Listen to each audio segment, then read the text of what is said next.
Hola, buenas tardes. Soy alumno de la Universidad Privada del Estado de México en el plantel de Ixtapaluca. Mi nombre es Terreros Aguirre Josué Fabián y estoy estudiando con la Facultad de Derecho.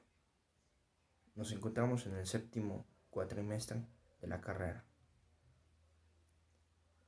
y hoy les vengo a hablar un poco de lo que hemos visto a lo largo del curso en la materia de Derecho Fiscal.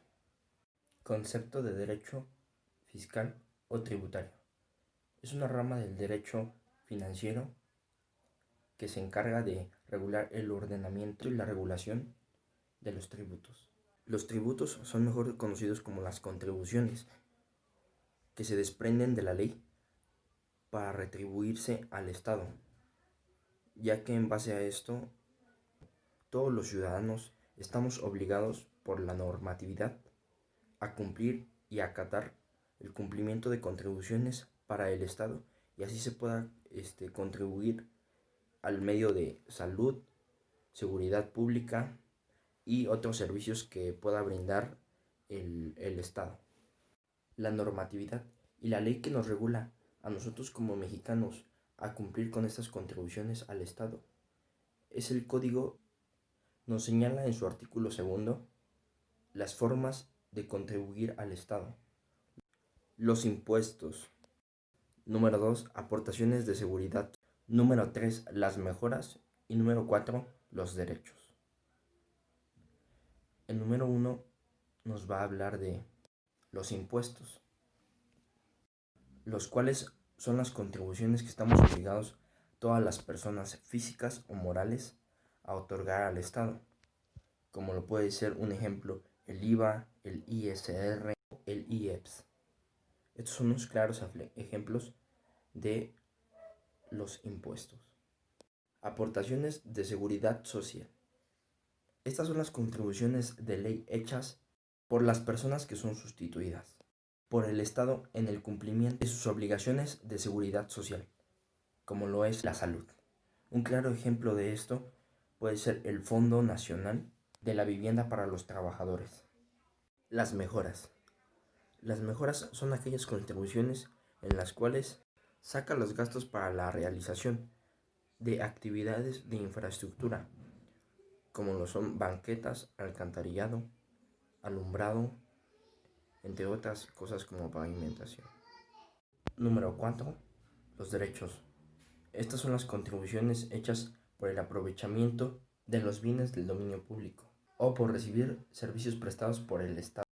Un claro ejemplo de esto son las actas de nacimiento, como el pasaporte o la cédula profesional. El derecho fiscal se relaciona con diversas ramas del derecho, como lo es la rama civil, mercantil, la constitucional, la procesal, la penal, la laboral, el derecho internacional público, el administrativo, el aduanero, el financiero, el presupuestario y el patrimonial. Relaciona más el derecho financiero. Bueno, esto se debe a estudia el financiamiento del Estado. Bueno, también definiremos como el derecho financiero como aquel que regula en base a las normas la obtención, la gestión y el empleo para emplear las medidas económicas necesarias para la vida de todos aquellos entes públicos. Bueno, la actividad financiera del Estado se basa en recaudar, en administrar y la forma de aplicación. Esto se divide en 3 derechos. El primero es el derecho fiscal, el cual se encarga en recaudar todas aquellas contribuciones. En segundo, el derecho patrimonial, el cual es administrar todas aquellas contribuciones. El número 3, el derecho presupuestario. Este va a consistir en la forma de aplicación, en el cómo se va a aplicar esta recaudación de contribuciones. Para llevar a cabo todas estas contribuciones, se lleva a cabo un régimen, el cual se va a constituir en el sueldo y el salario, la actividad empresarial, la incorporación fiscal, la enajenación de bienes, los premios, otros ingresos, servicios profesionales, arrendamiento, dividendos, adquisición de bienes y los intereses. Siguiente tema, la potestad tributaria. aquella contribución que detenta al Estado imponer y cobrar los tributos para el cumplimiento de los fines propios del Estado.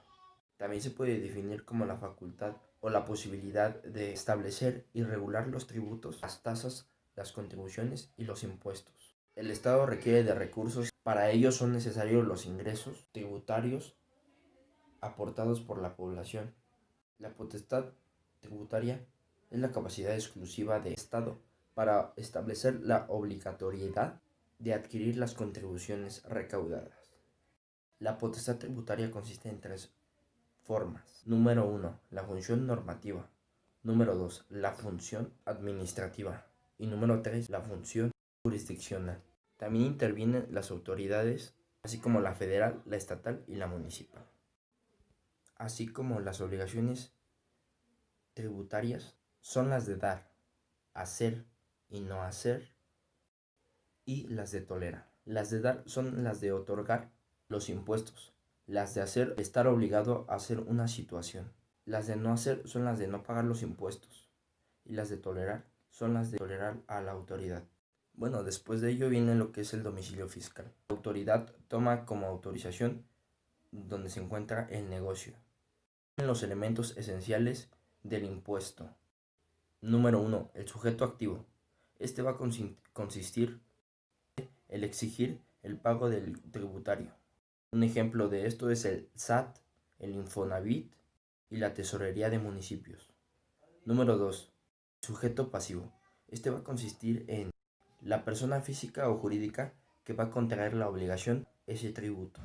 Número 3. El objeto. Es la razón por el cual se va a pedir lo que es el impuesto. Número 4. La base. La base es aquella en la cual se va a calcular lo que es el impuesto. La tasa, cuota o tarifa. Tasa es el porcentaje. Cuota es el precio establecido. Y la tarifa es el rango. Y número 6, la época de pago. Es el tiempo en cual se va a pagar ese impuesto. Siguiente tema es el crédito fiscal. Estas son aquellas contribuciones realizadas por los causantes puestos para sufragar el gasto público. Es una obligación prevista por la Constitución. Un claro ejemplo de ello es que no son iguales los impuestos sobre el ISR o sobre la IVA.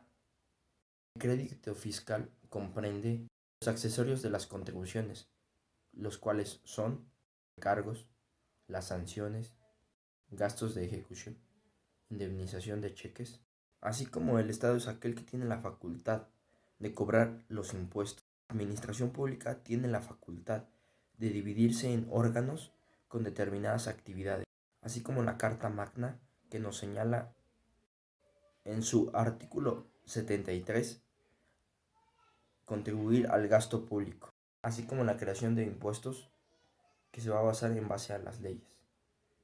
Para crear un impuesto o una iniciativa de ley se determina varios factores, los cuales son: número 1, iniciativa de ley; número 2, debate y discusión; número 3, publicación. El siguiente tema es los tipos de sujetos pasivos. Dice que en el derecho fiscal existen dos tipos de sujetos: el activo, el Estado, y el pasivo, que es el contribuyente. Pero en base a este tema, el primer sujeto es el sujeto pasivo principal. Este se va a basar en el hecho de pagar una contribución. Número 2. Sujeto pasivo por adeudo ajeno. Este va a constituir en una persona que se va a llamar responsable solidario. Prescripción y caducidad del crédito fiscal. De ello se va a encargar el SAT. Y bueno, en base al plazo, es de 5 años para que un crédito fiscal prescriba. Siguiente tema: pagos y tipos de pagos. El siguiente es el pago liso y llano, que se efectúa sin ninguna objeción. El siguiente es pago en garantía, es en el cual el contribuyente asegura el cumplimiento de la contribución. Siguiente, pago provisional. Es el que se deriva por parte de una autodeterminación por parte de la autoridad fiscal. Pago de anticipos es el siguiente. Este es el cual se va a efectuar en el momento de prescribir un ingreso grabado. El siguiente es el pago definitivo. Eso es el que se determina bajo una autodeterminación no sujeta a verificación por parte del fisco. Esto puede ser como la tenencia. El siguiente es el pago extemporáneo. Es el pago que se realiza fuera del plazo legal para pagarlo. Hablando de los sujetos pasivos con responsabilidad solidaria, podemos también determinar los sujetos pasivos por adeudo propio con responsabilidad directa. El segundo, sujeto pasivo por adeudo de carácter mixto con responsabilidad directa. El tercero, sujetos pasivos en parte por deuda propia y en parte por deuda ajena, con responsabilidad participante directa y parcial solidaria. El siguiente, sujetos pasivos por adeudo ajeno, con responsabilidad sustituta. El siguiente, sujetos pasivos por deuda ajena con responsabilidad solidaria. El siguiente tema, estímulos fiscales. Son aquellos que se autorizan a través de un grupo colegiado de dependencias e instituciones mediante las cuales se permite a los particulares o personas físicas y morales aportar recursos a un proyecto de inversión o disminuir el monto de su aportación del pago de su impuesto sobre la renta. Claros ejemplos están el EFIC-INE, el FIARTES, el EFIT, el EFIDEPORTE. Ideas principales: el nacimiento y el fin del crédito fiscal. El Código Fiscal de la Federación, en su artículo 6, nos habla de la forma en la que se genera el crédito fiscal. Número 2. Para que exista crédito fiscal, es necesario que el sujeto pasivo de la obligación tributaria realice un acto o incurra en una omisión. Número 3. En ocasiones el crédito fiscal puede nacer por la realización de un solo acto, pero en otros casos es hasta que se compruebe la existencia de una serie de hechos. Número 4. Las contribuciones del tipo de los impuestos nacen en el momento mismo en que se realiza el hecho jurídico. Número 5. El pago del crédito fiscal se puede hacer previamente a la presentación de un servicio. Cuando la obligación fiscal se determina en cantidad liquidada, tenemos que llamar el crédito fiscal la liquidación y prevista en el artículo 6. Número 7. La determinación o liquidación de los créditos fiscales corresponden a los sujetos pasivos. Número 8. El Tribunal Federal de Justicia Fiscal y Administrativa separó las etapas de fases de crédito fiscal, siendo estas su nacimiento, liquidación y exigibilidad.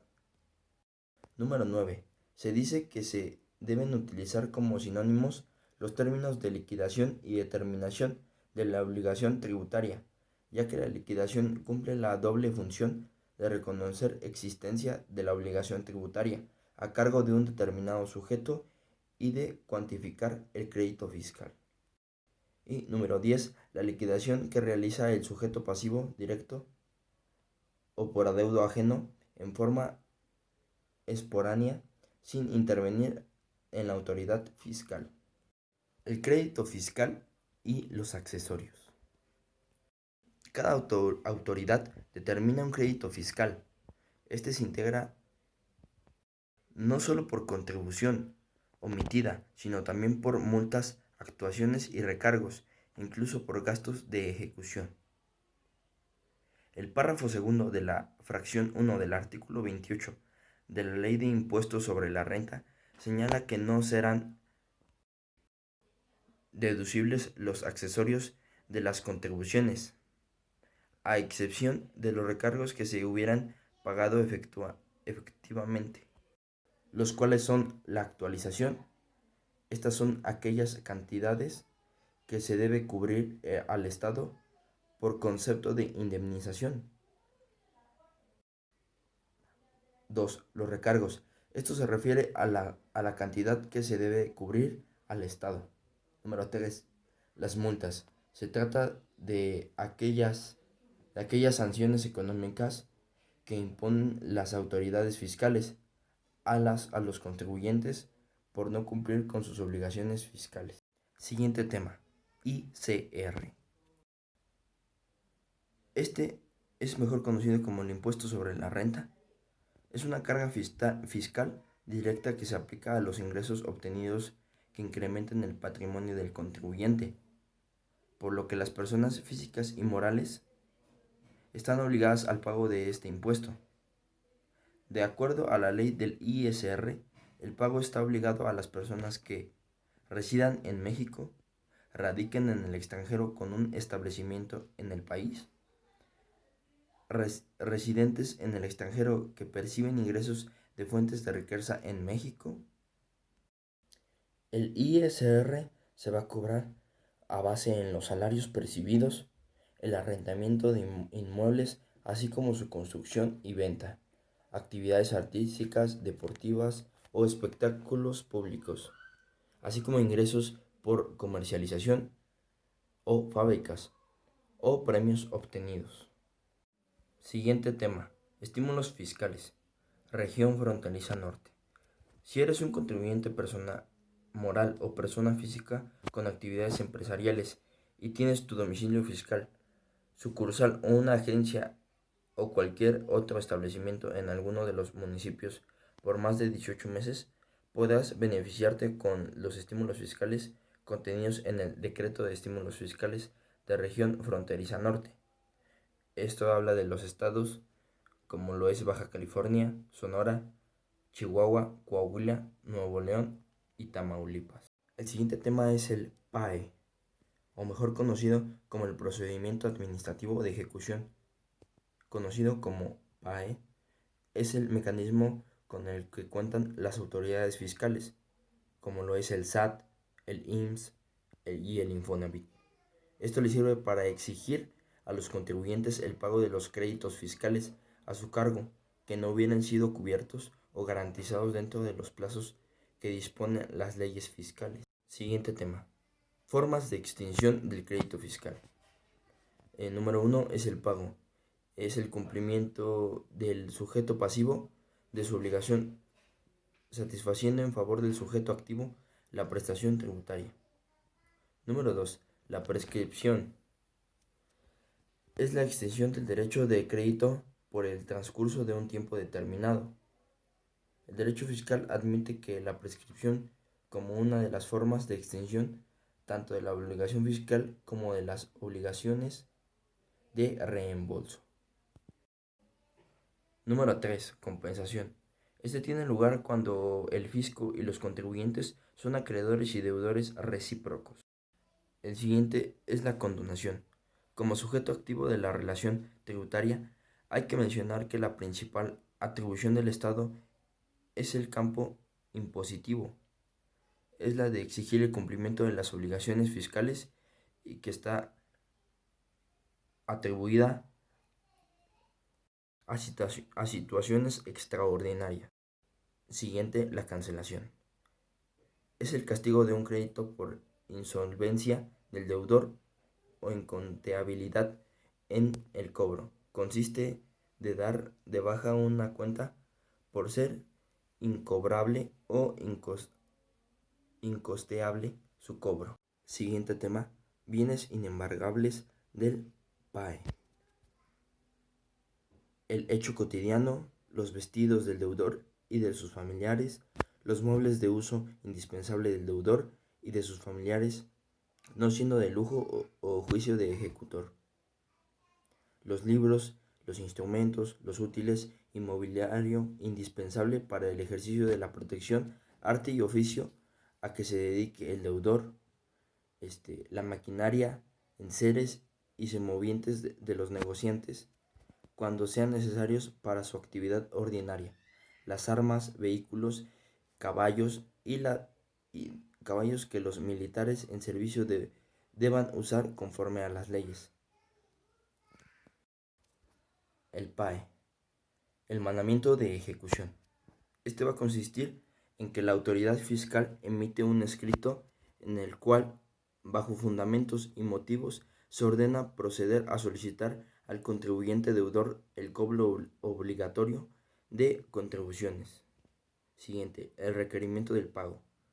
Se inicia prácticamente lo que es el PAE, ya que el requerimiento del pago se trata de que un ejecutor designado por la autoridad fiscal se presente en el domicilio del contribuyente deudor para notificar y hacer constar que dé entrega al mandamiento de la ejecución. El siguiente, el embargo. Si el contribuyente no demostró el pago del crédito fiscal por el cual se le notificó, el ejecutor levantará un acta de embargo en el cual la autoridad fiscal procederá a la recuperación de dicho crédito. El siguiente, determinación del valor de los bienes embargados.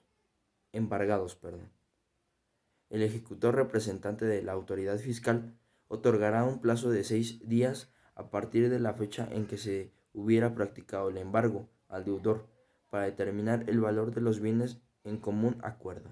Siguiente tema. Ley Federal de Procedimiento Administrativo. Es aquella que regula los juicios que se promuevan ante el Tribunal Federal de Justicia Fiscal y Administrativa. Los juicios que se promuevan ante el Tribunal Federal de Justicia Fiscal y Administrativa se regirán por las disposiciones de la ley, sin perjuicio de lo dispuesto por los tratados internacionales de que México sea parte. Se aplicará supletoriamente el Código Federal de Procedimientos Civiles, siempre que la disposición de este último ordenamiento lo contravenga, las que regulan el juicio contencioso administrativo federal que establece la ley. Cuando la resolución recaiga a un recurso administrativo, no satisfaga el interés jurídico del recurrente y esté la controvertida en el juicio contencioso administrativo federal, se entenderá que simultáneamente impugna la resolución recurrida en la parte que continúa efectuándolo, pudiendo ser valer conceptos de impugnación no planteados en el recurso. Comparación entre revocación e inconformidad. Bueno, la revocación, en el recurso no existe un órgano independiente que dirima la controversia entre la autoridad fiscal y el contribuyente.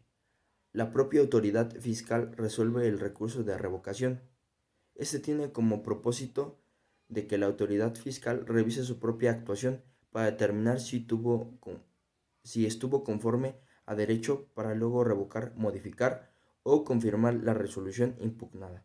Esto va a proceder resoluciones definitivas dictadas por autoridades fiscales federales, actos de autoridades fiscales. En su parte, la inconformidad es un medio de defensa de revisión jerárquica mediante el cual se puede defender los trabajadores o patrones por actos definitivos emitidos por el conforme a los que estén de acuerdo. Esto va a proceder en el recurso contra actos y resoluciones que lesionen los derechos como contribuyente de los patrones, asegurados o beneficiarios. La inconformidad se va a establecer bajo un plazo de 15 días siguientes. Se presenta el recurso de inconformidad ante la autoridad emisoria del acto. Siguiente tema, la PRODECON. La Procuraduría de la Defensa de Contribuyentes es un organismo público descentralizado, no sectorizado, con autonomía técnica, funcional y de gestión especializada en materia tributaria, que proporciona de forma gratuita, ágil, sencilla, servicios de asesoría y consulta, defensoría y representación, así como dar seguimiento a los procedimientos de queja o reclamación contra actos de las autoridades fiscales federales que vulneren los derechos de los contribuyentes. El Estado necesita de los ingresos para darnos los bienes y servicios que por nosotros mismos no podemos obtener. Estos ingresos los obtiene de fuentes tributarias y no tributarias. No obstante, los ingresos tributarios tienen un carácter decisivo para que el Estado cumpla su fin y pueda satisfacer las necesidades colectivas. Por ello es importante que todos aportemos al Estado.